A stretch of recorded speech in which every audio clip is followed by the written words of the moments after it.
Ballyclare District Historical Memorial Association. Corporal James Elliott. Corporal James Elliott was a lorry driver and a part-time UDR soldier. James had wanted to serve and protect his community, to do what was right, and for this, he and his family paid the ultimate sacrifice. James Elliott was married to May, and together they had 3 sons, Jim, Cyril and Lester. A devoted father whose home life came first. He was a talented woodworker, and at Christmas he would make toys for his sons. James was a hard-working man and a regular church attender. In his spare time he loved to go fishing, hunting and motorbike racing. And in the evenings, he served his country as a member of the UDR. It was late afternoon on Monday the 17th of April 1972 when Corporal James Elliott was kidnapped by armed men near the border crossing post at Killeen by 6 members of the IRA. James had a day job as a lorry driver, and he had been travelling north on the main road from Dublin when he was captured and then taken back into the Republic of Ireland to be tortured and killed.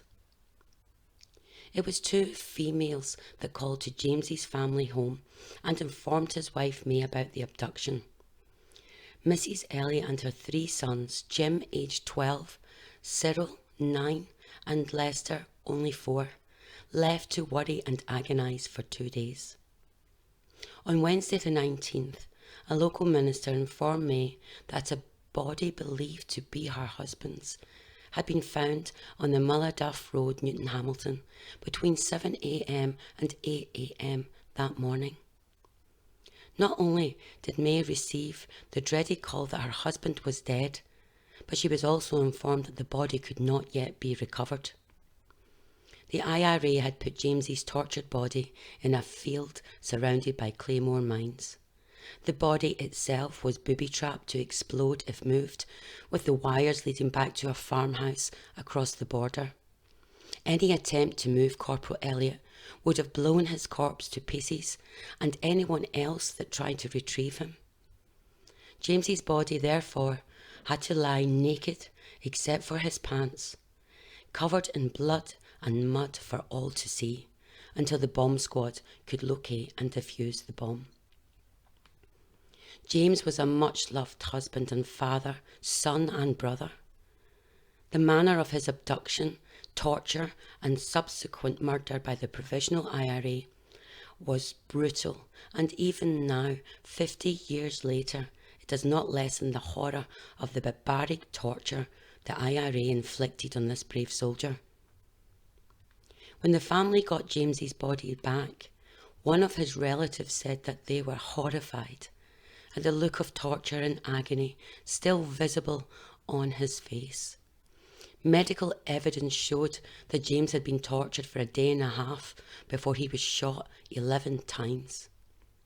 The fingers of both hands were blackened to the knuckles, and holes were punched in his fingertips. Handfuls of grass and earth were clutched in his hands. One side of his face was smashed to the extent that the nose was broken and displaced to one side. Both his arms had been broken, and the genitals had been kicked until swollen out of all proportion.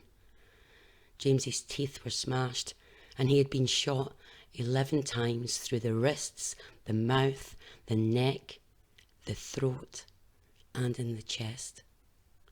What sort of savages could be so evil as to commit such torture on another human being and believe it justified to free Ireland, to unite Ireland, just because the victim was Protestant and protecting the public? Sinn Féin say he was a legitimate target because he chose to wear a uniform and tried to keep people safe from the IRA, the terrorists who ended his life in such a cowardly, disgusting, barbaric fashion. The brutal murder of Corporal James Elliott and the macabre use of his body to lure security forces into ambush was almost certainly designed by the terrorists to attract headlines and provoke sectarian reactions across the local communities.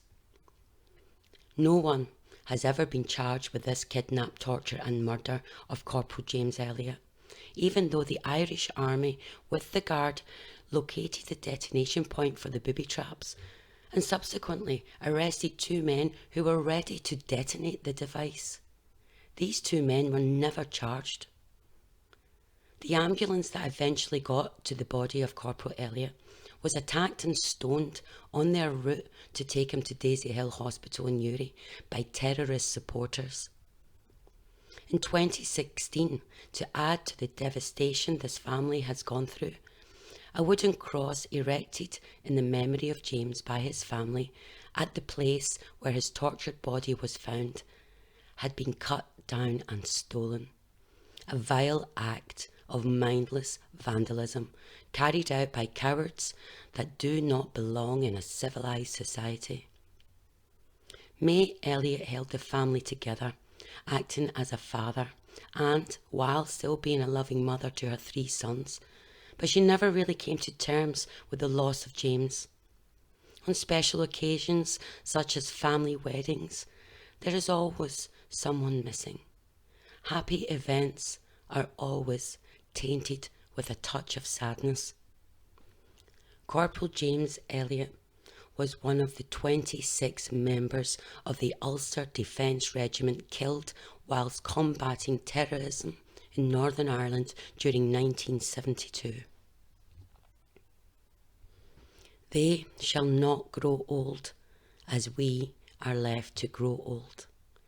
Age shall not weary them, nor the years condemn.